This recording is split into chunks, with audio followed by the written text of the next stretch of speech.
later on. So this Zoom Hangout kind of came about after my little presentation I did in August. Mike had, been a participant in it, and he had, watched it, and he had heard Eric talking a little bit about organizational change and some of the stuff that he was working on.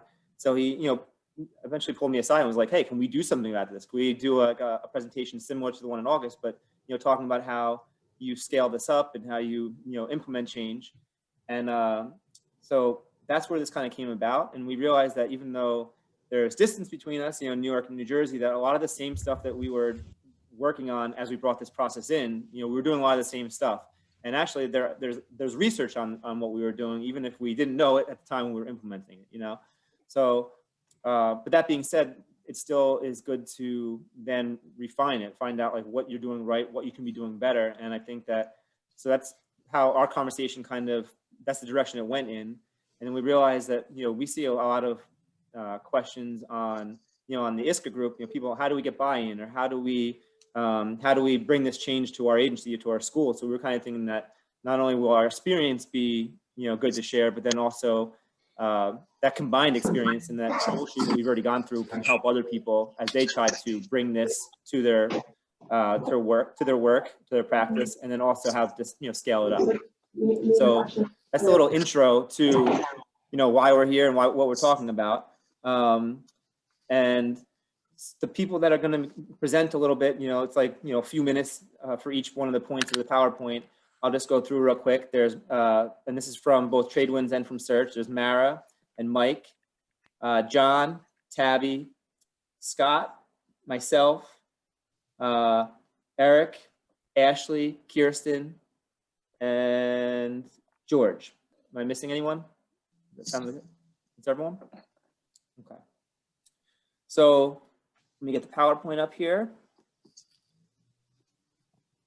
And Eric, you're going to handle chats as they come up. Any questions that pop in for the chat? Okay.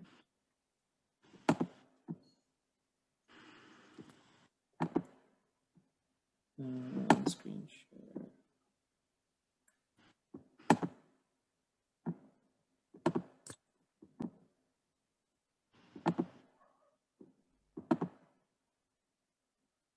There we go. Create the wave and ride. Right. Okay. So title of this is Create the Wave and Ride It, bring meaningful change to your school or agency in order to achieve significant desired behavioral outcomes. As you see, we have on the screen this nice surfer riding down the wave. You see that, Eric? Okay, very good. So, in starting off, first point, think big, start small. Mara, do you want to get us started with a little bit of discussion on that? Sure. In the think big, start small, most of our success has started with pilot cases. And I think historically there's been a push to do too much too soon, especially if you're the lone behavior analyst on a team. There's a lot of pressure on you from others, and likely you put a lot of pressure on yourself to solve problems and to do it quickly. So it's a good idea to maximize the resources and put them behind one case. Get good at your craft before you're branching out. So train those around you to have the same skill set as you. I know Dr. Hanley has recently referred it to as be on the floor BCBA. So this often means doing the work yourself to serve as a model. It's really hard to do this kind of work if you're starting from a consultation sort of viewpoint and training others right from the ground up. So it's helpful if you can get on the floor and do the work so people can see that this is real stuff and that you're making an impact. So whether it's for the PFA or skill-based or EFL or PACS or whatever skill you're trying to teach the learner, it's important to build the capacity of the people that you're working with as well. Also, it's important to be mindful of the case that you select first, because realistically, all eyes are going to be on that outcome. If you say, I've got this new technology that can really improve lives, everyone's going to be watching. So choose cases that are in the middle of the road in terms of complexity, not so easy that kind of anyone could, have reduced that problem behavior. Anyone could have taught that skill, but not so difficult that you're going to take a long time grinding through the case and through the process to see, meaningful results. But similarly, choose a case that people will be amazed with the results. Choose cases for the potential for success to be disseminated to other stakeholders, parents, other agencies, other schools, and other organizations to create a buzz. Very cool. Yeah. That reminds me that we're at our school, we're just getting to some of the cases that are the more complex, even more complex ones, the ones you wouldn't want to start with, and it makes me think that if we had started with them in the beginning, how much trouble we would have been in, because there was still like a lot of things that we were working out on our own. So that's a great point. Mike, do you want to follow up on the?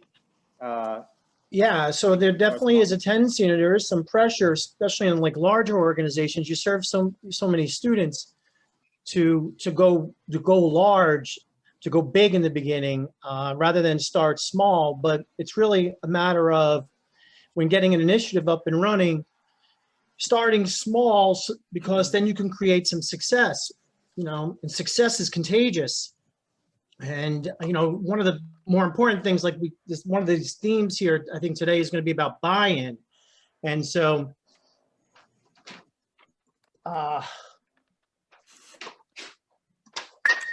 buy-in, buy-in it's not a place. Can you see that? It's a house.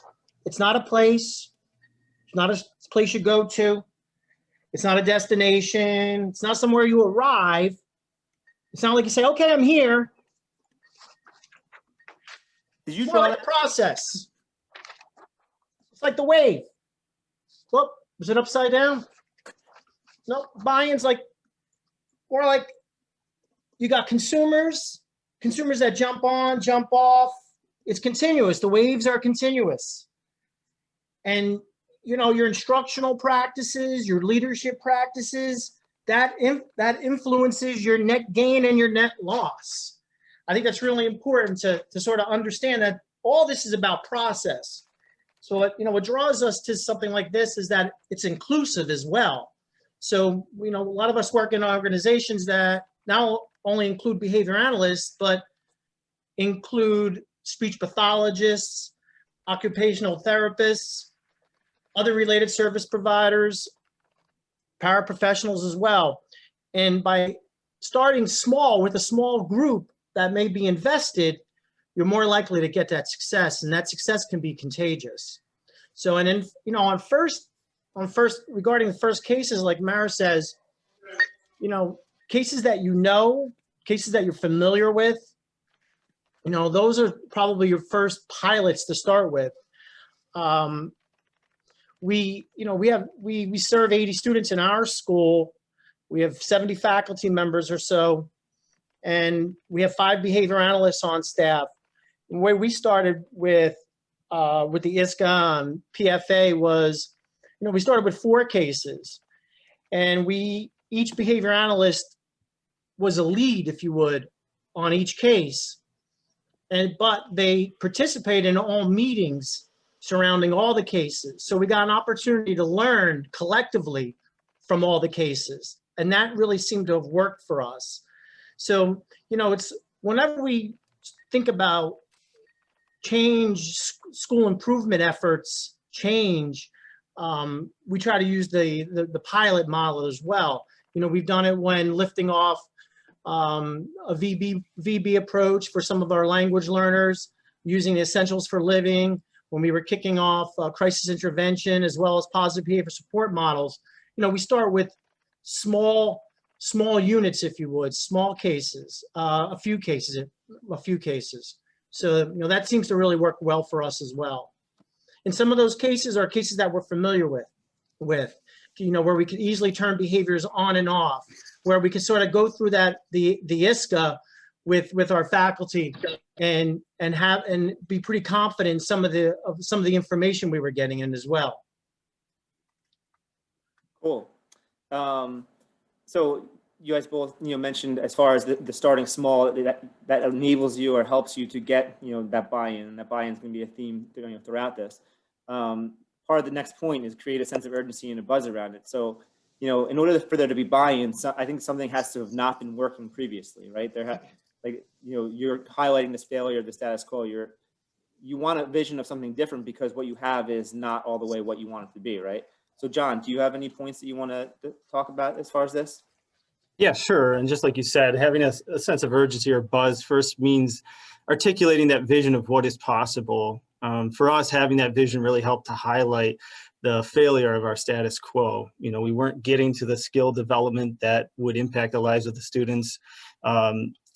That's what we wanted, but we weren't really hitting our spots, and students were graduating without the meaningful skills that we had hoped for. So we were running more of a caregiving model, which was nice, but we began to see that the model wasn't set up to deliver on the outcomes in line with that vision. So at Tradewinds, we first began to capture a vision once we had developed some of the new skills, like the ISCA and the skill-based treatment and other evidence-based practices. So this allowed us to see things differently from the status quo. Really new worlds of opportunities opened up for us, that we could see that there's these new pathways were available to us. And we could begin to ask where we wanted to go, what outcomes we wanted to achieve, and how to monitor progress toward that vision.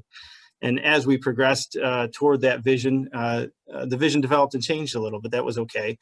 For us, our early vision involved addressing severe challenging behavior in a new way, primarily through the ISCA and the skill-based treatment. However, this vision has broadened to include a focus on essential skills, staff satisfaction, and teaching from joy. But once you have articulated a vision, a sense of urgency means that we respect the time. We consider what action is required now to start making progress toward that exciting vision. So go ahead. Sorry, I thought I heard something. When you pinpoint the results you want to achieve and you identify the specific clinical activities that will drive the desired results, you know, we could then ask questions like, how do we support the quality implementation of those clinical activities? How do you create time for them? How do you reinforce staff efforts within these activities? So for us at Tradewinds, this meant that we take a very critical look at the status quo, how we were spending our time and using our resources. So in the beginning of the paradigm shift, we were slowly transitioning away from a status quo that involved clinicians writing behavior plans and spending much of their day fighting fires. So this status quo didn't allow us to make meaningful progress toward the vision. But this led us to make very practical decisions. If the clinical activities like ISCA, like EFL, are what gets us to the best outcomes, then we need to maximize the time we spend doing those activities. So we began scheduling our days proactively to ensure that at least 3.5 hours of our day were spent directly implementing those evidence-based practices. So it was very, very practical decision-making. Something else we did, we were recording lots of video for our consultants mostly, but then we ended up creating this library of video that became a very powerful resource for telling the story of what we're trying to do, where we're trying to go, and what this vision really looks like. So the vision requires energy, and it won't gain momentum unless you strategically leverage your resources, your skilled clinicians, and time. That's great. John, a lot of the stuff you're saying, I'm like picturing like you could take away Tradewinds and just insert search into that part. Cause like, that's like a lot of where, you know, I remember where I was standing actually in the school one day when, you know, Mike, you know, had asked me, he's like, his first question was like, what have you heard of Dr. Hanley? And, you know, I'd like, oh, I heard that kind of thing. But the conversation basically went to like, you know, how much restraint, how much time out is actually going into our practices here. And in addition, like, you know, it's not that we were like a restraint and time out happy school. There's so much time and energy put into antecedent-based strategies and you know, positive behavior supports. But at the end of the day, were we getting the results that we wanted? The status quo was not what we wanted. So True. It's really interesting too that you say about what the vision looked like. The vision a year ago is different from what the vision is now, and that's okay. It's actually more than okay because it means it's, you know, constantly being refined and I think probably becoming more inclusive. We're pulling more students that we want to pull into this process just because we see that it works. And but in the beginning, we were the same way. It was like, okay, severe problem behavior. This is what we're looking for. Severe problem behavior. What can we treat? And you know, as you said, it's, you know, morphed into other things. Sorry, yep. Mike, I cut you off. No, it's quite all right. You know, I'm happen to be in that role, whereas I'm a principal, but I'm also a behavior analyst.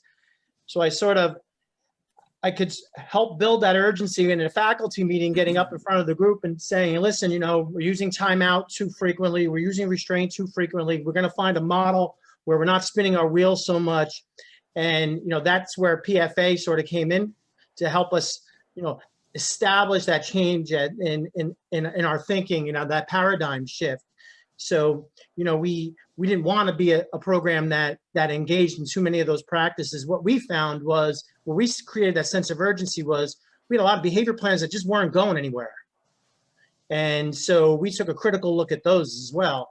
And so then those are the cases in which we started to work with first, you know. So, you know, that's how we created the urgency and the buzz around PFA, was by getting up in front of folks and saying, you know, that this status quo can't continue to exist for us. You know, we want to approach these students a little differently. And what also created the urgency for us was that, you know, for a long time, I consider many of us not only practitioners of behavior analysis, but we're consumers of behavior analysis.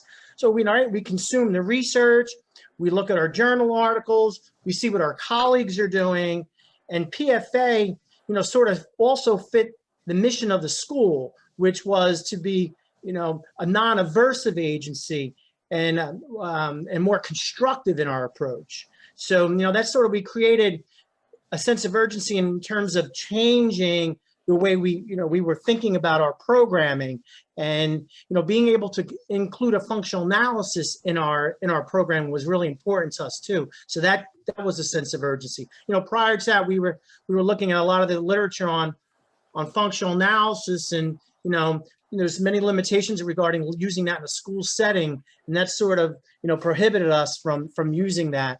However, you know, the functional analysis portion of PFA and the skill building part, you know, really seemed to be something that resonated well with us and our faculty and our school leadership, you know, in terms of our superintendent. So sort of, you know, developing that urgency up the organization when you're leading up the organization, you know, talking about how it fulfills the mission of your school is critical too, because you need the buy-in from the folks at the top, because those are the folks giving you the fiscal resources. Mike, do you want to continue on to that then for building the coalition? Like, so what did it look like as far as providing the space for professional development and that, like, you know, having Dr. Hanley come and then all that?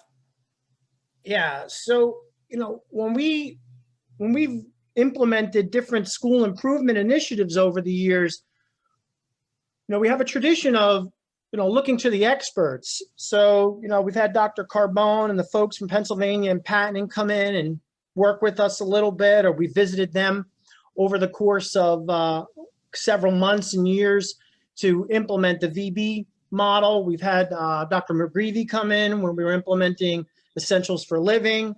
You know, early on when we were implementing positive behavior supports, we had Dr. Dan Crimmins in the program as well. So, you know, we have this history of trying to work side by side with those professionals that are you know, experts in implementing in these different models, you know, that fulfill different pieces of our program.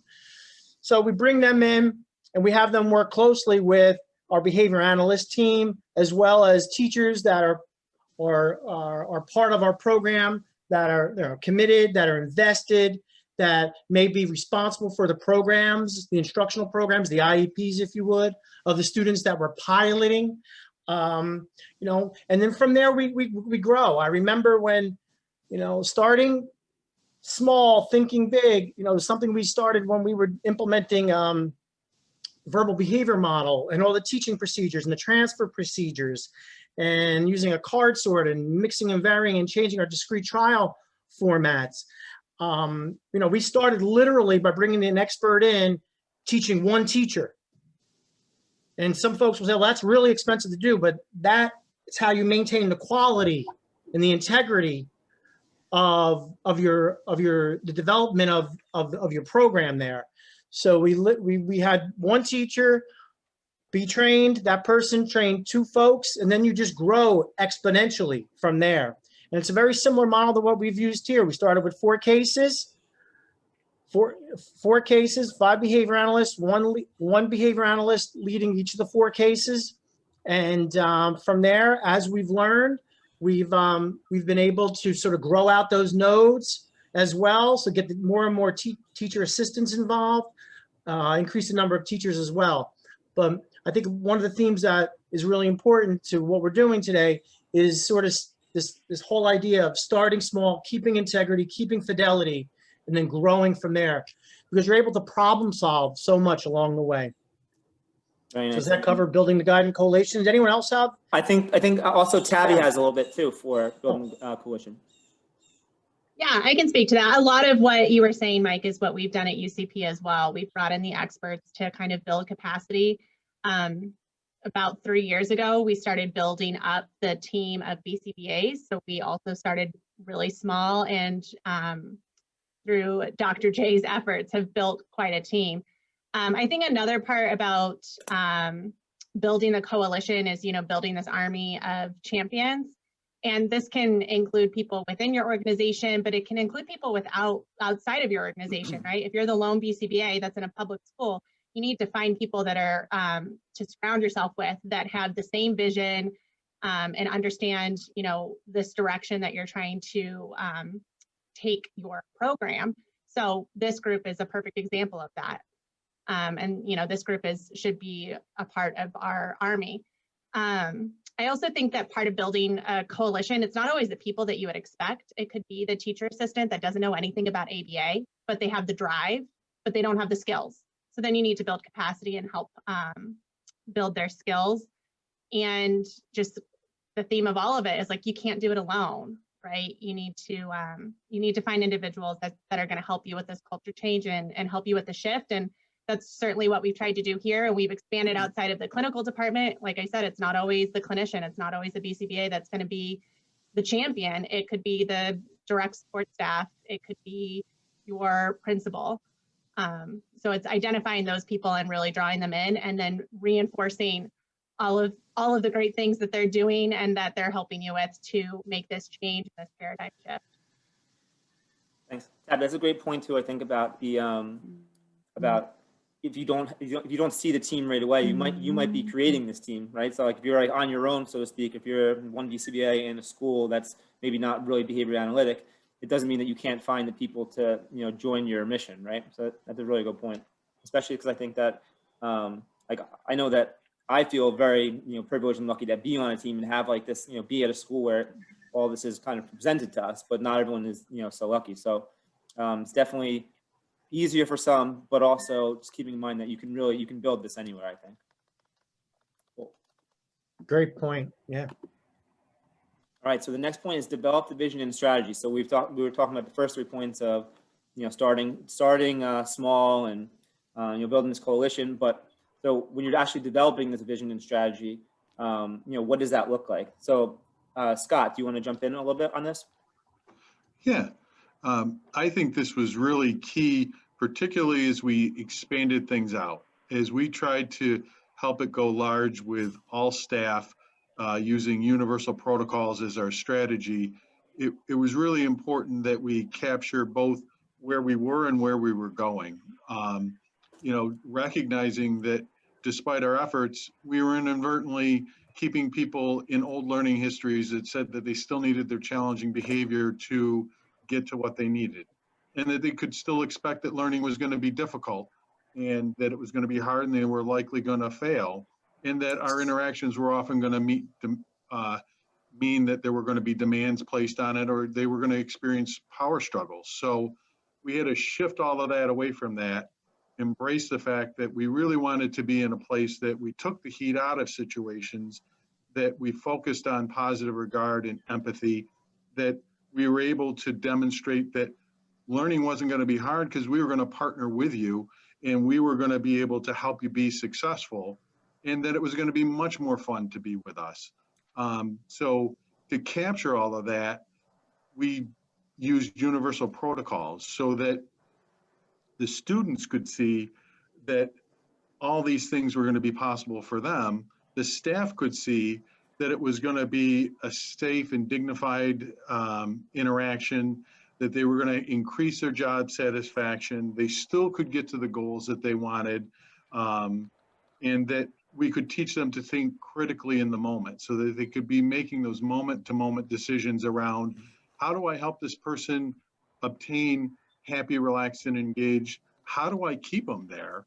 And so that learning can happen and things can grow. And I really think for our staff, that really was key discussion so that we were able to talk about what demands were essential. Why can't we invite people in? Do we have to rigidly hold to a schedule, or can we invite people into something that we accomplish because we're participating in it together? Can we recognize the warning signs right away and drop back and say, you know, you might have been able to do this yesterday, but I trust you. I got it. You don't want to do this right now. That's okay. You know, all of that helped, you know, build off of these early things to build a groundswell and start really moving this forward so that staff could be a key piece in helping shift the culture.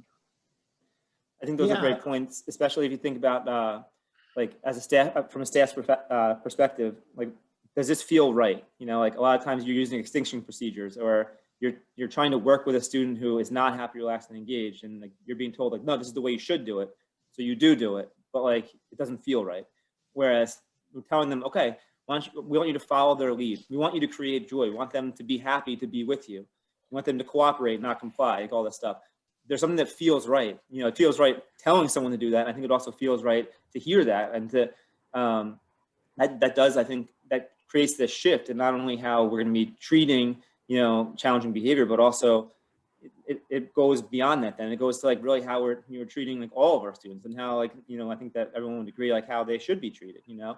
Yeah, it's very empowering for staff right? to see that they can do this and they can still be enjoying their time with the individuals, and they still can get to the outcomes that they wanted in the beginning. Well, that's like the bonus too. Then it's like you do all this and then you end up getting more accomplished. You end up reaching more goals. You end up getting better work done. It's like, oh, like who would have thought that, like, you know, peel back a little bit and try to improve this area of creating joy and, you know, following their lead, and then all of a sudden, you know, the yearn to learn, right? The yearn to earn, you know, kicks in, and they want to do this stuff with you. And then we find a lot of times too that there's a lot more skills hiding beneath that like initial like rough exterior, right? Like that a lot of times the students can do a lot more if you can just not be trying to work with them when they're engaging in challenging behavior. It's like, what a concept. That's what the ISCA and PFA, I think, brings to the table for us, is that ability to do a functional analysis, to treat challenging behavior, and to work on constructive methods, a skill building approach, because that's what teachers want to do. That's what aides want to do. They don't want to work on managing, they don't want to work through extinction procedures. Mm-hmm. They want to build skills. And that's sort of what this brings to the table for us, is that ability. Like, you know, we've had so much research on functional communication training and analysis. You know, so this sort of brings it in the school setting for us, both the functional analysis and the skill building, because that's what schools are for, building skills of folks with autism. You know, managing behaviors in a constructive way, dealing with behaviors in a constructive way. And that's what I see this bring for us as a group. So then, you know, if we see that this shift is happening, I guess the next thing is like, what are some of the signs, or like, what do you see going on? I see in our group people posting, you know, things like, oh, like, you know, I heard a staff member say, you know, happy, relaxed, and engaged today. It's like, you know, I'm hearing it more and more. And, you know, we saw on our campus that these words, you know, started to mean something. This is what part of the shift was. You know, I was looking through some notes from a year ago for a student, and I was looking how like every single time I wrote happy, relaxed, and engaged when I was like typing. Now it's just HRE, you know, like it becomes part of your mission, but then part of like your just like daily lingo. So how do we communicate this freaking vision up here? I think that, you know, Bree, do you have some points for this? Yeah, so I think in general, like remembering that if we're asking people to try and change their behavior to impact our kids, we've got to think about that reinforcement kind of stuff. And a lot of the communication and the sharing proof of this stuff is the way that we found successful to do this. So in my location specifically, we've got a TV in the hallway where we're starting to share some data around progress and the things that are going well. We've got some advertising materials that just say like HRE around the building that have our specific kids on those posters.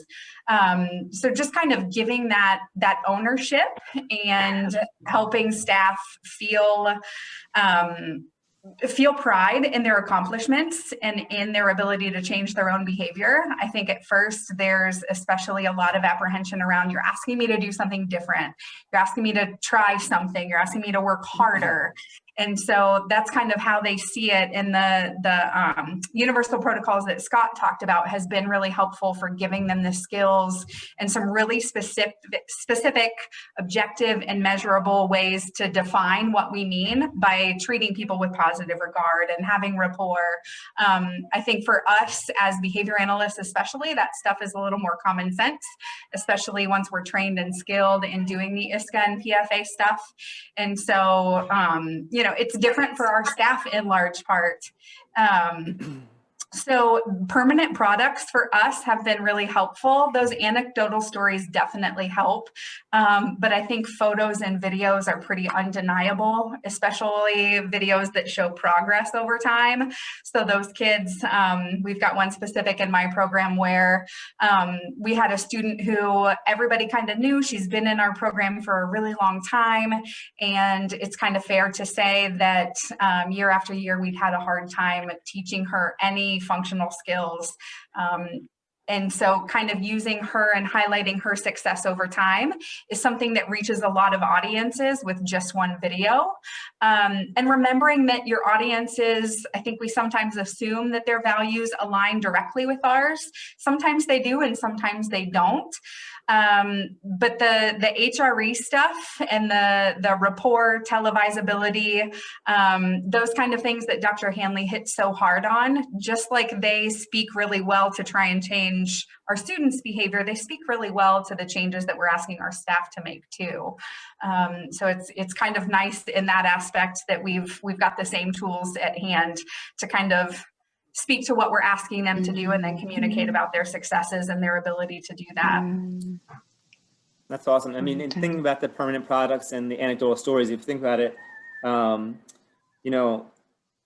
we know that when a treatment is successful, that, that's a good thing. But like that, we've learned in this process that having successful sessions is not enough to build this mission around campus, right? Yeah. There needs to be more to it. There needs to be that video. There needs to be yes.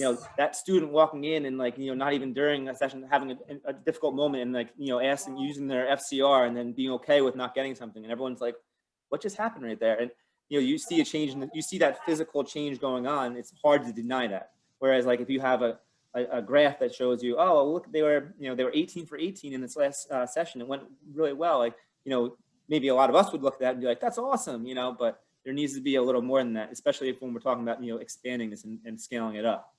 Yeah, I think it's especially important when we talk about our stakeholders, the more removed from our students and that direct work that we get. It's pretty fair to say that any of us here in my building would equally celebrate in some of our student-specific successes, and we don't have to work directly with a certain student to see month to month that their behavior is changing and in some really meaningful ways. But the more removed we get from that, those people who really do support these initiatives and the funding that it takes sometimes to keep them going or get them off the ground, I think it's important sometimes to kind of speak to them and the variables that are important to them as well to keep that support coming. Hey, Bree, cool. Can I add something there, Ed? Yeah. I find the video as well to make a huge contribution. I always keep in mind, I always try to keep in mind with the faculty, our students can't go home and tell them what happened in school today. So when we do parent-teacher conferences, when we do back to school night, Ed prepared a little video synopsis of what PFA looks like. Parents come by, they see this is the way we conduct our business, this is the way we treat our children, this is the way we treat our faculty. it works. So yeah, those videos definitely work. They say so much. I'm a man of cliches, so you know what's coming. A picture's worth 1,000 words. And the pictures that you drew were worth even more. Those pictures in the beginning. But so all good points. Now let's think though, like, okay, we have these permanent products that are, we have a lot of support that's being built. We see, success not only in like the practice room, but also in the communication to other stakeholders. But then there's still going to be sometimes those people that they can watch the video and they're like, eh. So, that is also something that we've had to, contend with or, kind of problem solve with. And I know that we have a few different points. Start maybe with Ashley. Ashley, do you have a couple points on removing obstacles to to the vision? Yes, thanks, Ed. Mm-hmm. So yeah, as Ed said, in our school, as this program started spreading to different classrooms with different students, we did have a couple naysayers here and there. And, as Mike mentioned, we're a multidiscipline school, so we have to contend with some of the, we have a speech department, we have an OT department. And when this first came about, it almost looked, there was a little bit of a feeling out there that this was a BCBA thing. This was something that the BCBAs do. This is not, this doesn't cross any of those lines. And the BCBA comes in and they do it just like I do my speech session. But one of the things that I found to be really effective in kind of tearing down this barrier is to include these individuals from the start. I have one example where I have a student who, his big thing is when you block him from touching something, just basically if you say don't touch that, his motivation to touch it goes through the roof. So all we really needed him to do was to do something else. It didn't have to be work. It didn't have to be, it could literally just be anything. You just have to do something else and not touch that. So in that, I really found that some of the OTs were able to offer me some really good advice about what those something else could be. And I remember when we first had consultation with Dr. Hanley and then Kelsey, she had mentioned that students like what they're good at. And if you make a student really good at something, they'll enjoy doing it. So this little man now does 30-piece puzzles, which before he was only doing about 6-piece. And that idea came from one of our OT therapists because she knows that he likes a lot of resistance things where you're putting pieces together. And so we went for Legos, Connects, a bunch of different types of leisure things. And I would update her during the process. She would give me more ideas. So by including her from the beginning, I feel that we really got her on board with this.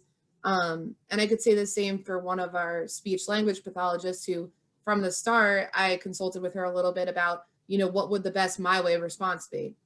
Is this an individual who would benefit from having a vocal response? Should it be a full sentence? Should it be one word? Because she knew his speech abilities the best. And he actually moved through. And once we got into the CAB 6s, she was running those CAB 6s and within the trials was doing her echoics with him because the fire was burning so hot that he was willing to participate in some more difficult speech sessions than he had previously. So I do think that one of the possible ways to remove these barriers is to just try and include these people as much as possible from the start and just from day one, show them this is not a BCBA thing. This is not just something that the behavioral department works on. This is something that's going to eventually turn into a lot of progress with the student where they can build on the skills that they have in OT or, when we get to CAB 6s, if they have difficulty with their echoics, you can work on those in there and really, and this little boy actually ended up really starting talking a lot. And he only had a few words before. So it really shows, from that, you could see what if that BCBA and that speech language pathologist work together, what they can accomplish there. Awesome. And, Mike always points out that this process is an inclusive process. It's not, it's not that this is our project. That this, if the skill-based treatment tree, that's a really good visual for people to see that all these branches up top, these are all places for everyone in the student's life to participate with them in whatever, whatever capacity they would, contextually appropriately, participate with them. Kirsten, do you have anything to add to as far as what Ashley was talking about? Yes, I do actually. Like Ashley said, the picture for some of our related services people were, this is the BCBA thing, and happy, relaxed, and engaged in practice must mean technology and iPads and all of that stuff. So I found what was most effective in working with our OTs was pulling her aside myself and just having a conversation one-to-one. So it wasn't, I'm a BCBA and we're going to show you our BCBA thing. It was, let's real talk, just me and you. And I shared my opinion and my concerns, and she shared her concerns as well. And we, through just talking, we talked 3 separate times. We were able to figure out how to incorporate the student's OT activities into his practice. There were, R1, R2s happening throughout his practice initially, and as we were able to collaborate together, we've gotten those down to almost zeros each day. So his practice has greatly improved. But I think talking one-to-one definitely helped out, and allowing the OTs to express her concerns. Her concern was, it's not practice, it's the tool that we're using. So just the understanding of, getting your student happy, relaxed, and engaged does not look uniform. It does not look the same exact thing for every kid. It's really individualized. So I think just explaining the background of practice and how we approach it with each student was really beneficial. Very nice. And Kirsten's being a little modest too, because there was actually a lot of resistance to practice in this regard. So it's working out nicely. But that idea that the iPad, he was getting the iPad too much, and from their perspective, it was it made the whole process of practice not good. And so she was really able to break down that barrier that no, other stuff can be going on in here, if we work together. So that definitely, well, it's still to be continued, but I think it's been good for a little bit now. Yes, definitely. And Tabitha, you had mentioned in the chat, when they are trying the new thing, be there to support them as much as possible. That I think is a really, really great statement. When working with this OT, I was there with her doing practice sessions with her, with the student on a couple of separate occasions. So it wasn't just a, hey, I need you to do practice with this kid during your OT sessions. Go ahead, do it. Here's a training on it. Now just go implement it. Doing it together, me doing, running the trials, her being part of reinforcement, just taking that step so that this new thing that she is trying to do and work with a student on, she had all the support there and all the feedback.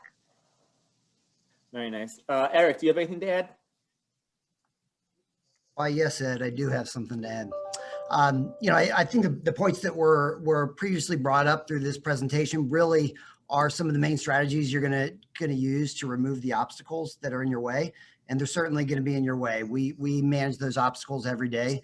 So always a challenge there. But I think the nice thing about this group here is that you are a behavior analyst, and that you need to use that skill to think about the ways to tackle this problem that you would just like working with one of your students or one of the adults that you work with. So some of the things that I think are key that we found helpful along the way was really just looking at things that you have control over. Try to focus on that as much as possible. So Merritt mentioned early on, don't switch too quickly to that consultation model. And I think as Kristen just mentioned here, with working with a therapist that was working through that SPD process, is being there for them and assisting them along the way. You want to make this as effortless as possible. Certainly, if you have more control over the outcomes and over the process, that's going to make it a lot easier. But if you are working in more of a consultation model, you want to be there so that they're going to be successful and they're not going to get frustrated along the way. I think those were probably the main points. Certainly our major obstacles when we first started was shifting from a firefighting model to more of a instructor model. And so a lot of that, we had some both issues that we need to look at internally. How can we identify ourselves as something different? But then we had to look at those external factors as well. As we've continued to grow, we've put in systems that allow us to hold some accountability around this new model to show that we're going to spend more time in working some of the evidence-based practices than we are going to be managing crises that are in our program. But we can't disenfranchise the rest of the agency. We need to be there if they're struggling on issues, and so it can be a balancing act at times. Awesome. So I'm looking at the time here. So let's see. Do we have like a set time that we're going to? Definitely. I just want to figure that out first. Eric, what about you guys? I think I was cool till 7 o'clock tonight. Perfect. So we're good till 8 tonight. So everyone's good with that. All right. Right. So I definitely want to make sure we have, because I know people are asking questions in the chat, but some time for, so just I'll keep that in mind. We'll maybe move through these last three a little quick. So creating short-term wins, I think this kind of goes along with, that the first point of starting small. Mike and Mara, I know you were both going to talk a little bit about this. Mara, do you want to start? Sure, I think it does fall in line well with the start small, think big, and thinking about your champions. It's really reinforcing for staff to achieve success with the students that they're working with, and it kind of is that mechanism for keeping the vision and the buzz going. So those short-term wins are really huge for the staff that are implementing. And as we start in this kind of expert-driven model, it kind of is motivating to move to generalization. Let's bring in the natural intervention agents that are going to be working with that student so that they can be the expert on the next case. So we're usually changing one variable at a time. So we're changing the location or we're changing the intervention agent. And so we're making that smooth transition, again, talking about that process being inclusive. So we're side by side with DSPs and SLPs and trying to ensure that generalization of skill, not only for the student, but also for the staff member that we're working with. And I think as we're moving here at Tradewinds from like a caretaking model to an instructional model, the staff outside of the BCBA group is seeing themselves differently. I think, to speak pretty bluntly, everyone was a little bit frustrated with lack of progress of the students. Everyone's here to help students achieve their best outcomes, and we weren't getting to those. So I think people were starting to see themselves less and less as teachers and instructors. And now we're starting to shift that because they're seeing progress and meaningful progress with the students. So they're starting to see themselves and their roles differently. I think we were pretty honest with ourselves and that we were, graduating students with not many more skills than they came in with. And we could do better. So now we are. So I think the short-term wins show folks what they didn't think was possible. And that's an important part of feeding the system with energy. I know we can put up some links to our YouTube channel to show some of the video that we've used. I know Tabby's talked about it, to highlight to staff what is possible. And that's really got us some great buy-in as well. Yeah. Awesome. I think along the way, the first FCR, the first tolerance response that's independent, those are great opportunities for short-term wins. I sort of remember when we had Dr. Hanley visit the school and we were conducting our analysis. Now, we've been waiting 10 years to conduct a functional analysis in the building. And so we set up a room where we had one of the behavior analysts conduct the analysis, work on getting the student happy, relaxed, engaged, and the presentation of the EO, and the child's behavior. Child would engage in some challenging behavior, and so as soon as the child engaged, which we were able to turn that behavior on, turn the behavior off. Dr. Hanley was like, "Yes, that's great," right? And like, wow, we did it. We're 15 minutes into this, and we had some success, and from there we were hooked. It's like, yeah, was that easy? We waited 10 years for this. It was awesome. It was very exciting. Right? Yeah. So, setting up along the way, each, your first cab, things like that, those are, those are great opportunities to reinforce the faculty and reinforce the whole process. I agree. And so I think that when we're talking about the short-term wins and how the vision then spreads from, these like small, isolated, a couple therapists in running it with a student to then, where we're at now, where it's, multiple students across multiple classrooms with a lot of different staff. I think the way that happens is, following these steps and, feeding the system with energy. A couple different people have mentioned that, the idea of, the vision is constantly changing because we're constantly, bringing this energy to it and seeing, what's working, what's not working, what we want the students to be, ultimately where we want them to be at. So, I think that sometimes like it means constantly being excited, but also being uncomfortable. Like, don't get comfortable with what you're running in that moment, because you're constantly, it's performance-based, right? So performance-based, not just for the students, but also for staff. And, the idea that you're constantly trying to make it better means that you're not going to be satisfied. We're kind of like talking around about it, but that's the way I feel. It just keeps like, you keep churning it. You keep, whether it's bringing the process to new students who present similar profiles in different classrooms, or if it means, bring the process to students who have different profiles, so you're not even sure if it's going to work, and you have those like same butterflies that you did when you first started the process. That idea that you're, presenting, like going and, going to a conference to present. If you're doing a Zoom discussion, like, this kind of stuff is, it's making it so that you're, excited about the process. You're not good with the status quo. Eric, do you have anything to add for this part? No, I think you're spot on with that. It's looking at, certainly looking at the players, the people that are part of your army, and how are you going to feed them, right? They need to be excited about what you're doing. And you need to think outside the box with doing that stuff, whether it's, lining up something like we're doing today, getting involved in research that we're doing. We found a lot of other programs. We frequently are having some of these Zoom conferences with other schools or agencies doing something similar, not something long, but it keeps you engaged in what you're doing. It keeps your, your overall mission, keeps it in front of you so that you can be sharp with that. I think the other things that I think about along the way with keeping this going is ensuring that someone's always standing guard on the shift that you're trying to do. In our agency, certainly during this 2020 year, which has been awesome, managing a lot of crises that are coming up all the time. And I mentioned it that in the EFL conference, I really do try to spend about 75% of my week in this shift that we're trying to go through. That those are the major areas of focus. I try to bring people into those meetings, quick meetings, but to keep them focused on outcomes that we're trying to get to and systems that are going to allow us to get to there.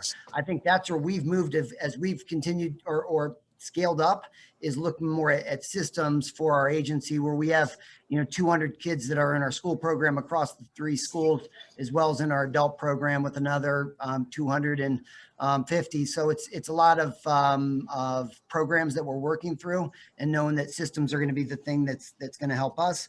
Otherwise, I think those are probably the major areas that I tend to focus in a lot throughout the week with keeping stuff going. It's funny, you mentioned like, having to deal with different crises as they're going on. 2020 global pandemic, a lot of uncharted territory, and there are a lot of like crisis type situations going on. But I can tell you on our end, and probably likely on your end too, that there's a lot less crisis level behavior that we're having to deal with. So, and I think that it would have been even more exacerbated with some of like the delay, like students being on campus, off campus. We're in a hybrid model. Students not being able to go out and do all the stuff that they're normally able to do. Like, I think if something like this had happened without us having this process, we would have been up, its creek, up, its creek without a paddle, because I think that at a certain point, we've learned from this that, you can follow the student's lead really through any situation. Hello? Hey, I just want to wipe these, and if they are not repairable, I'm going to leave them here instead of throwing them off. I don't know where to mute. But the issue is that I'm having a hard time. The touch screen is not working. It's autism so bird. I don't know if it's worth doing it. This one I was able to. Hi. Okay. So I think that like, as far as, just to go on a little bit more about that, we have this tool now. We have the, we know that we're not going to be running, instruction. We're not going to be, basically forcing students to do stuff against their will. And just knowing that, you know, students are, maybe they are having a harder time at home, or maybe they are having a hard time not being able to go to the playground because they can only go one time a day because, you know, there's rules for, you know, COVID in place. So, you know, we're giving them a little more time. We're giving them, you know, we're trying to, you know, Schiff's Creek without a paddle. Nice job, Tabby. You know, we're giving them, you know, the opportunity to kind of like settle in a little more. We're trying to, you know, make sure that synthesized reinforcement is the best that we can possibly make it. Stuff that, you know, this HRE status that we probably would not have been looking for in the past. Like, we have been able to use these tools, you know, in the face of this pandemic. And, you know, who knows how much longer this is going to, you know, last. So, you know, it's a really good thing that we, you know, have this, you know, and I think that it sounds like you guys are, you know, in the same boat. Yeah, we're definitely, like, a lot of our negative outcomes that we track are down. You know, I think overall some of the early feedback that we have from our staff satisfaction where we've rolled out, particularly our universal protocols, are up. I would say our clinicians are in much better position to be able to intervene on problem behavior than we've ever been before. You know, and some of it is not always going through ISCA, but having other tools that you can throw it at with universal protocols. Or some of the expedited SPT stuff. So it's all moving in a really good direction. But it's wild because you think at a time like this year that would have been the most challenging, we're actually getting to some of the best outcomes that we've been able to get to. Universal protocols has taken a lot of heat out of our system where staff aren't feeling the pressure to teach something that they're not in a position to teach, and said, this is what we want you to do. Build good relationships, treat them with dignity, create a safe environment, follow their lead, all that good stuff that they know how to do. I mean, that puts them at ease versus trying to build some skills where they may not be in that position across the agency, particularly in our residential program where that's where we spent most of the early part of COVID working in our residents related to universal protocols. And so really proud to see the direction that they've gone. Awesome. So this last point, so making change stick, I jotted down here something that Eric, you say often, you know, the idea of being so good that they can't ignore you, right? Like, I think that, like, what we're talking about is that we're seeing success, you know, starting small, but then, you know, starting to spread. That, you know, you can't, once you start to get that success, you can't turn away from it. You're not going to, like, okay, let's go do something different now. So you keep building success, and if something is not working out, then you problem solve, you troubleshoot, you figure it out. You get consultation if you need it. You use, you know, whatever tools you have at your disposal. You know, a lot of people still, you know, will post on our, you know, our Facebook group, and, you know, you figure it out. But once you start you taste the success, you're not going to go do something different. So, I don't know. I think that we're in a pretty good spot as far as, you know, the presentation. Do you guys want to open up to, you know, more discussion now? Yeah. Should we do questions in the chat, or is it just better to have people just shout them out if they have anything? I think they can shout them out. No. Okay. So it's not more it's not a question, but a comment, you know, regarding why we see so much change, you know, in our organizations in terms of less challenging behavior. You know, our program looks different this year as a result of COVID. You know, our school day's a little shorter. There's fewer students on campus each day. But, you know, I attribute also to there's very infrequent use of extinction procedures. So a lot of the challenges that we've experienced over the years were because of the traditional use of extinction procedures. That's that simple, and their emotional responses to them. And so once you sort of have a faculty that's more willing to keep a lid on it, as Ed would say, or Ashley or Kirsten would say, and be patient and sort of look for the skill building opportunities, you know, your organization is going to look different. Your school day for the children as well as the faculty is going to look different. So it's just an observation. Yeah. Yeah, it's been a while with, you know, some of our staff, particularly in the residents early on with this shift where it was much more pronounced, but just talking about the level of stress they felt drop. I would say we had one program that did it exceptionally well and were implemented with a really high degree of fidelity. And we had a staff member saying that, you know, she's a longtime staff member, over 10 years, struggled with sleep. And once these protocols have gone into place, she's been sleeping so much better. She goes to work, doesn't feel that pressure that she needs to do something that's going to be impossible or that she's up for a night of challenges. So, I think those are the things that we really, have stuck with us, is that if you trust this process that you're going to get to a better outcome, that there's some really nice benefits to staff regarding satisfaction and overall wellness at work, which is great too.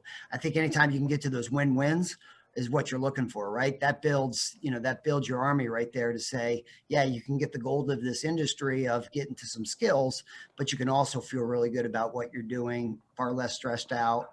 It's just, it's been amazing. She's been one of our bigger supporters now with going in and talking with staff about what we're doing.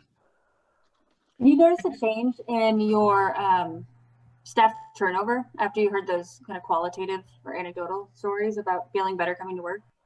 Yeah, that's one of the things that we're looking at right now. Our retention data, it's wild to get to.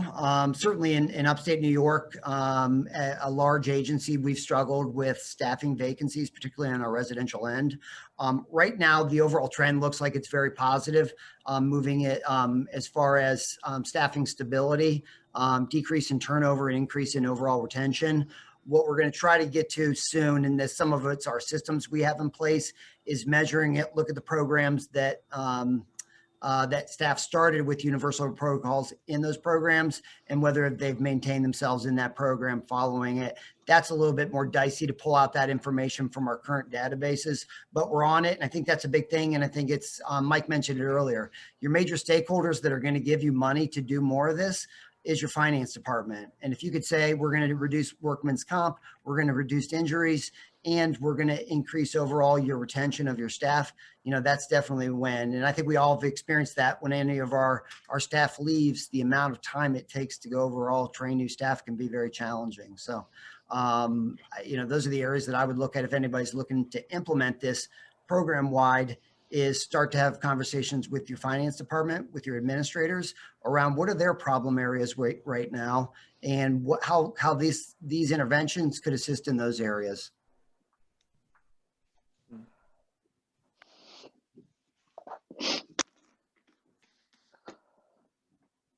Karen, you did a nice job raising your hand. Thank you. So I think for me, what the biggest struggle is going to be, I'm very passionate about it. I'm definitely gung-ho. I'm, trying to do the best we can with where we're at and everything. And I like the wave analogy but sometimes as, the main leader kind of, my CEO is totally supportive of this, but, I'm one person with some great staff that are also working with me to kind of create this change. But how do I not get overwhelmed and feel like the wave is going to crash over me because I'm so excited and I want to do so many things at once, and then I know I can't, and I want to put up the processes, and then I feel like there's a part of me that feels overwhelmed and is like, are we going to be able to do this? Am I going to have enough time? All of those different things. How do you balance all of that? And feeling, sometimes, quite honestly, if I'm being really honest, sometimes feeling inept as a leader. I haven't read Decoder's books yet, but then I don't have time to do that piece. And, how do I, as a leader, get this accomplished without wiping out? I think just off the bat, I think the idea of starting small. So if you can, really trying to focus on that really small, that one case and that one other staff member you can bring in. It's also, I know it's tough though, because you probably in your position, that you could do it with 2, 3, 4, or 5, kids, that all need it. That's the other thing. I can definitely relate to it because, yes, we have built the capacity where we're doing it with more and more students. When we say we have 12 students in this process out of, 80 students, that's a pretty good chunk considering just a year ago it was 4, a little over a year it was 4. But that doesn't mean that every time I go into a classroom and I see, and I know Ashley and Kirsten can relate to this, it's what's going on with them? They need practice.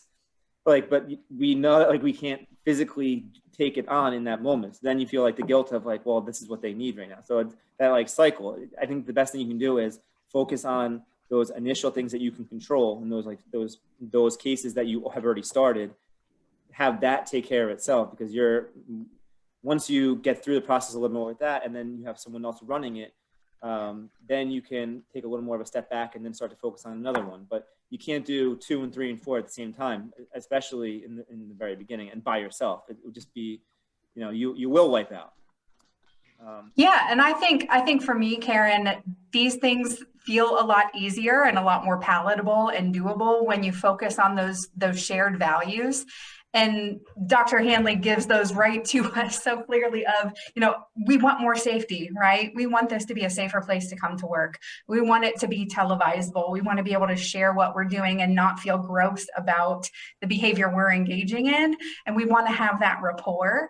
And so it kind of gives a good platform for, can you give me 2 weeks to try?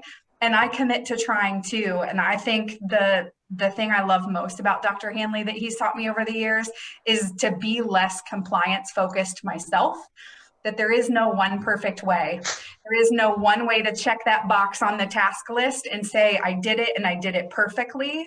And to get into a more collaborative kind of approach to it, which then feels like it's not so scary to try. Even if maybe you fail, even if you fail the first 5 times and on the 6th time you get it, just having that safe space to try from and getting that commitment from folks around you. Like, can we commit to 2 weeks together that we're going to try everything we've got to do things a little differently and see where we land in 2 weeks? Yeah, that's a great point. I think our group probably feels this way all the time. That it's a challenge. It's a lot that you're taking on. You want to move faster than the place where you currently exist. And you need to be okay with that idea that you're not able to get to everything. You're going to get to, you are where you are right now. Don't beat yourself up along the way, even though it's something that I think we're all pretty tough on ourselves. I mean, you're managing this burnout all the time, right? Because you want to move to it quickly because you don't want it to lose momentum. I mean, I think the big thing that you want to get to is, for me, that's been helpful is having a plan in place and work that plan, have the right people. Big key for me has been the right people, and the people that are on the group with me here are my right people that I didn't have in the agency 2 years ago. I mean, so some of that is, Scott Tanner, he's been here forever. But don't count. God and I've worked together forever. But so it's you're looking at building that army, thinking along the way how you're going to attract people to help grow it, but then have a plan. And I think outside of just your cases that you have, you need to be thinking more broadly. And that's where, like, the work that Cotter's work for me has been really helpful, is in a lot of the stuff that Ed put up here. It really a lot of different areas that you can target to move this forward, but you need a project plan. And even if it's like, okay, and I think what Bree was getting at, have small chunks that right now for the next month, this is what we're going to be working on, and work that plan. Because I would be working on, areas around wins, and be thinking about what are the ways that we want to show outcomes right now. And some of it's small steps along the way, but you want to be able to celebrate those things as you're moving forward. And there's small steps along the way, but they're going to start to build over time. So those would be the things that I think we've focused on overall in our program. But we've made plenty of mistakes. I make mistakes every week, and I have to apologize, like I did yesterday, or I guess I did today about yesterday. But that's being human, right? I think it's stressful to work to work this system and move it forward quickly, knowing that there's a lot going on, and particularly within a program where there's, a lot of students or adults that are in your program that you're trying to improve their life.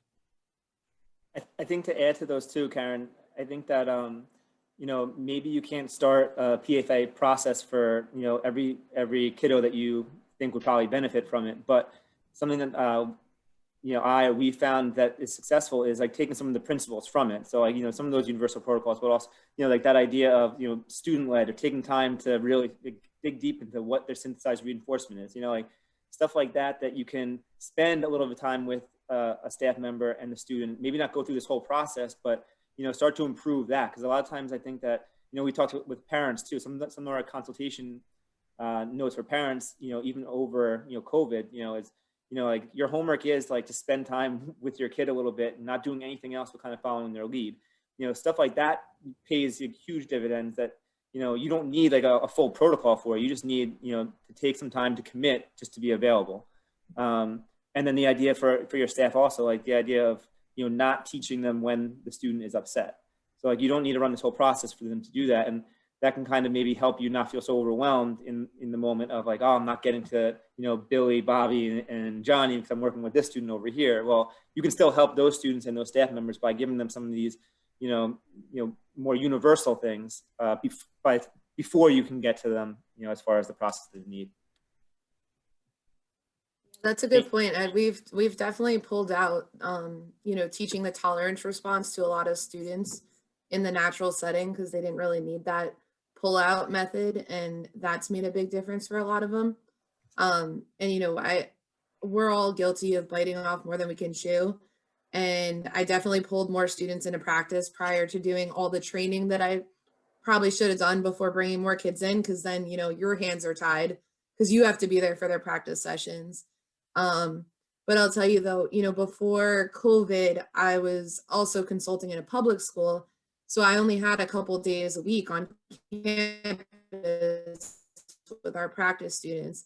And, you know, even though I was in some of those sessions, I can tell you that over the summer, I had a lot more time with them, and I had a lot more time to build up the staff members training and a lot more time, and they are flying compared to where they were before.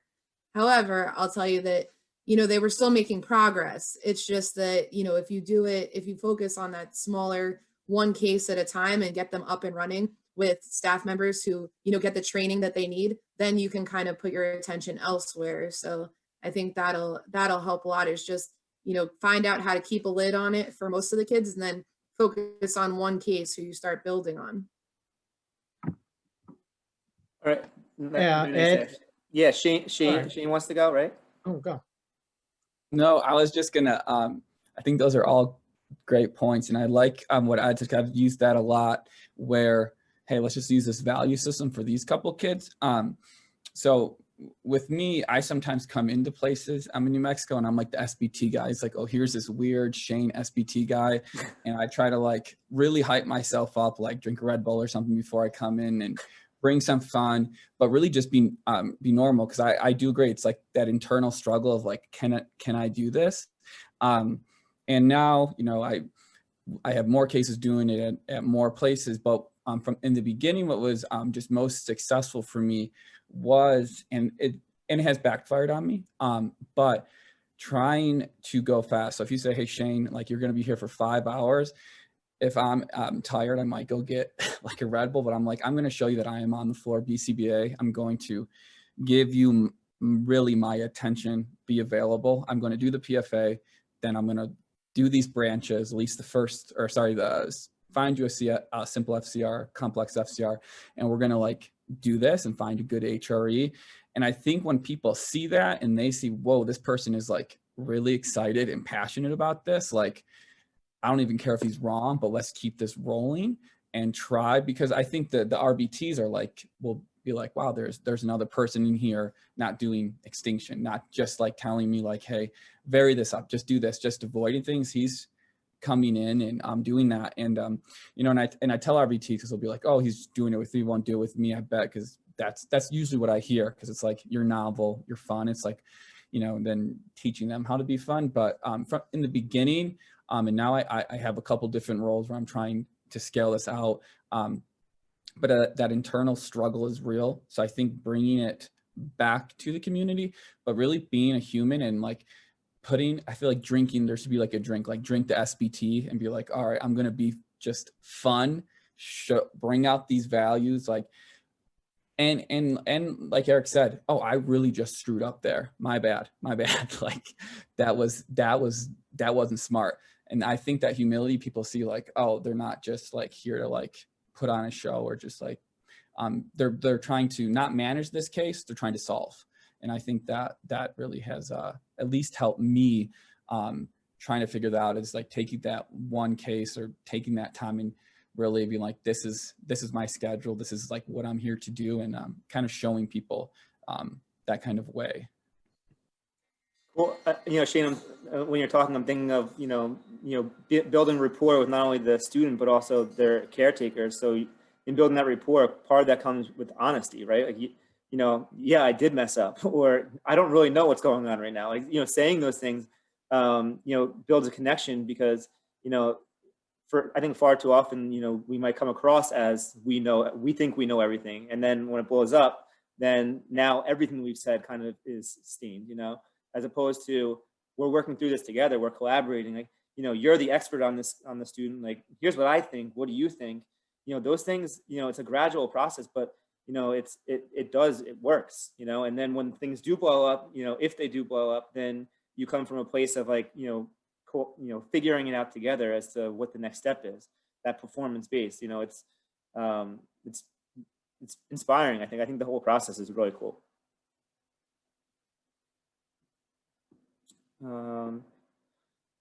I like Shane's idea about getting an SBD drink that we can have kind of a side project on and sell it, because I think that Facebook group would buy it all up, right?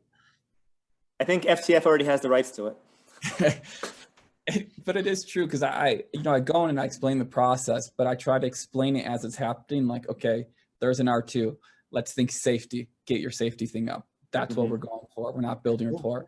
Go down there. And I think looking at those ingredients to the process, I've seen help just staff really make connections. And I think what Eric said about his staff, it takes some of the pressure off of like, because sometimes I think we look like, oh, here comes the BCBA person to like tell me what to do and like do all this stuff. But it's like, oh, they're more of teaching me a process, a way of like being with kids with autism or other disabilities or whatever the case is. And that's a huge shift sometimes for us too, right? Like getting away from that compliance-based, check the box on the task list and go on about your way and pass the exam and you're good for till the end of time. It's moving to that more cooperation, collaboration based focus that I think is different for us sometimes too, not just the people that we're working with, but I think it's liberating for them to hear us come in the room as the experts who they're used to, just telling me what to do and I do it and they walk out. I think it's different for them, but in a positive way of like, what do you think? As the expert who's in this room all day with this student, I'm in here for an hour today. I need those details from you as the expert. And I think that's a change in culture for us here too.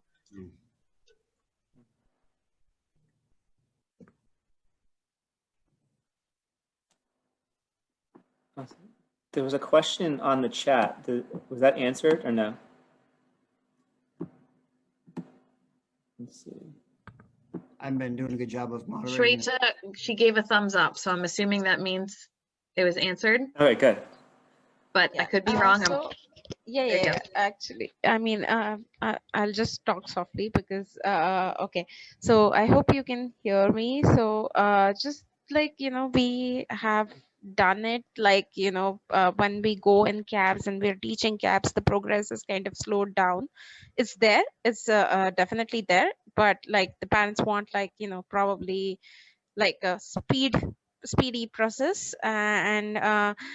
What happens is every week there is a conversation that is happening on like, we should rather go back on academics than doing this, because now all the mans are gone and he's doing the specific man and like this one man, and like there is like great change in problem behavior reduction. That's the only thing we have right now. But and the man has come like my way has been there, but like every single time I think the progress slows down. We have this we have parents coming to us and asking, can we just go back?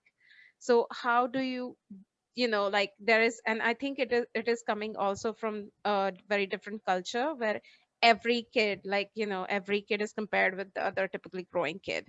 So like coming from that culture, it's too hard for parents not to compare it with a cousin or a sibling or, someone neighbor's like son or daughter, like, so that becomes like a real struggle for us. So I just wanted to know if you guys have any strategies to kind of, stay calm, like keep focusing, keep motivating them through this, because they have come, like, they have left all values of pursuing academics and chosen this program.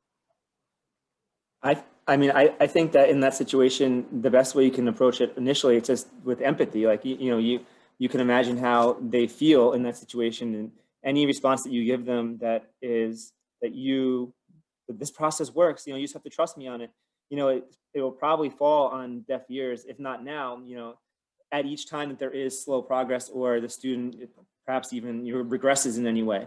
But so part of the conversation I think would be, having empathy, but then also talking about like, how can you help them in this process?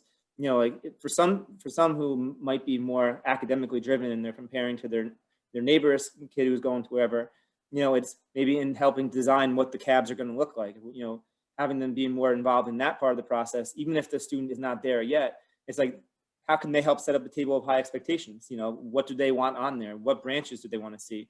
Something that combined with them, being able to celebrate the really short wins, that successful first trial in the next step, which you really want to play up to them. If the student does something independently for the first time, it really makes sure they know. And that's also where the video would come into play, because I think that at a certain point, wanting the academics and wanting those, those skills that the student doesn't have as of yet, that's a good thing. But then also reminding them or having them, keep in mind that if the student is engaging in severe problem behavior, then none of that stuff is on the table. Like the stuff that's on, all that stuff can be on the table if you're working on these challenges that are right before you. But you can't just say that, though. You have to also understand that where they're coming from, it's like a place of hurting, So I think that's how I would initially respond to it. Yeah, I agree with Ed. When I'm working with families on this, a lot of times and introducing the process, I ask them what it is that, like, what's something that you would love to see your child do? Going from something they love to something you want them to do. What is it? And then whatever it is that they talk about, or sometimes, if they've given me some type of behavioral scenario. I know, for instance, one of my students was trying to hug another person with a puffy coat in a store. And I said, okay, well, if you go through the practice process, in that instance, he's going to say my way. You're going to say, no, not right now. And then you're going to say, okay, let's keep walking. Let's go pick some groceries off the shelves. So when you put it into like a real life scenario right there, it helps the parent understand a little bit more how this isn't going to look as robotic when you get to the end product. Which was something I remember from the start, kind of being like, okay, well, they're transitioning from all this and coming over and doing their work, but what's this going to look like when you're in a store and, they see their Transformer toy that they really, really want? How are you going to get them to walk out of that store? But now that we have a couple kids who are doing all day practice and are on that natural circumstance, now I can really see, okay, it's just going to be like, he's going to high five me and we're going to say, okay, let's keep walking. So if you can take one of the scenarios that that they've been in that might have been a tricky scenario for them, or some of the skills they want him to work on, maybe you can give them an example of how a practice trial could be placed in with that scenario.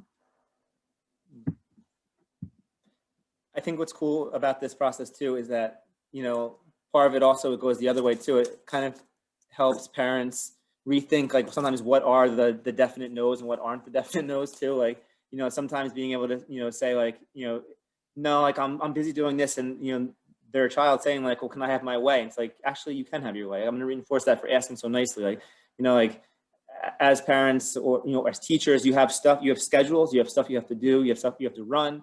And I think for some of our students who have, present some more challenging behavior, and even those who don't, they can get stuck into a cycle of, basically being told more often than, they can handle. So the first initial way you can start helping them is sometimes just reinforcing them for their communication. And I think that, again, that's that part of like the this process feels right, this process feels good, is that. Like sometimes it does feel right just to be able to say like, you know, thanks for asking, or like, you know, you handled that really well, nice job, high five, why don't you go back over and get that? Sometimes counterintuitive, sometimes staff look at you like, but you said no, and then they said okay, and then you said you can go get it. It's like, yeah, but they said okay really nicely. You know, like stuff that like we never would have done before this process. So just cool to keep in mind. And adding in those shorties, you know, if the kid's going to be sitting on an iPad for 20 minutes anyway, you might as well, you know, interrupt them just so that you can reinforce that communication, because they would have been on the iPad anyway. So, you know, if you start building those in, a lot of parents sometimes will say, well, you know, but I do need him to get off the iPad. And I say, well, then you tell him he has to get off at times when he doesn't need to get off the iPad, and be able to add more of those than the actual transition. And sometimes that alone just helps. I think many times that helps, Yeah. not just sometimes. Yeah. All right. What do you guys think? Is any more like, you know, questions? Or 'cause I think we're pretty good as far as time, so a little before 3:30. I'm gonna put this recording up on onto the group. So anyone that was came late, or anyone that didn't get to see it, they'll be able to watch. But thanks everyone for coming. I thought it was pretty cool, pretty productive. Nice little collaboration. And Great job facilitating, Ed. That was perfect. Sweet. Yeah, I'm looking forward to see how, you know, different groups here, how they expand, scale up. You know, we're certainly right in the midst of it. Things are going to look drastically different by next year. So be nice to have some check-in once in a while with this particular topic around scaling up throughout a program. I know Karen's doing the same thing as well. Yeah. Cool. Well, everyone definitely keep in touch, and then we'll have to do this again sometime. Thanks for inviting me. That's along for the great. ride, Thank you. everybody. All right. Thank you. Bye. Bye now.